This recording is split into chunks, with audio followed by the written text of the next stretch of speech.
En fin, una de las grandes falacias del siglo XX ha sido acusar a la izquierda de ser antiamericana. Podríamos recordar aquella memorable escena de la vida de Brian, ¿qué nos han dado los romanos?, para preguntarnos hoy qué nos han dado los estadounidenses. Y entonces podríamos responder que nos dieron a héroes del pueblo como los mártires de Chicago y con ellos el 1 de mayo, que no es poco, que nos dieron el jazz, que nos dieron cineastas y películas maravillosas, que nos dieron a la Brigada Lincoln, que combatió en España por la democracia, que nos dieron a Malcolm X y a Hugh Newton, y por qué no decirlo, nos dieron también el baloncesto y a Marilyn Monroe cantando el cumpleaños feliz.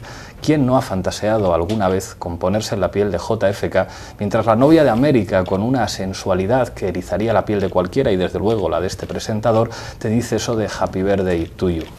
Pero además de todas estas cosas, los Estados Unidos han dado una tradición política y una constitución dignas de interés para cualquier socialista o cualquier interesado en la emancipación. Hoy en este monólogo voy a reivindicar el derecho de todos los ciudadanos americanos a llevar armas. Lo voy a reivindicar por lo menos en términos teóricos, establecido por la segunda enmienda de la Constitución de los Estados Unidos, aprobada en 1791. Algunos piensan que este derecho es un anacronismo que explica que adolescentes pajilleros y frustrados provoquen una matanza en su colegio porque se sienten marginados o porque las cheerleaders no les hacen caso, o que un padre de familia, blanco, anglosajón, protestante y gordo por comer crema de cacahuete, dispare desde la ventana de su casa a un negro de condición humilde porque está penetrando en su propiedad.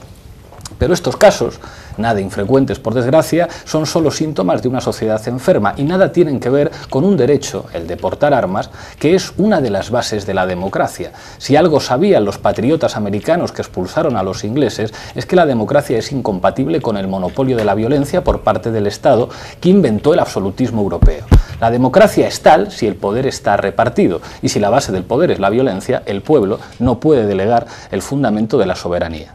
Cómo cambiaron las cosas en algunos barrios de California cuando el Partido de los Panteras Negras, amparándose en la Constitución, empezó a defender a sus comunidades patrullando armados los barrios. Hicieron falta toneladas de droga y mafias apoyadas por el Estado para acabar con ellos. Como dijo Huey Newton, un pueblo desarmado puede ser sometido a la esclavitud en cualquier momento. Dios bendiga a América.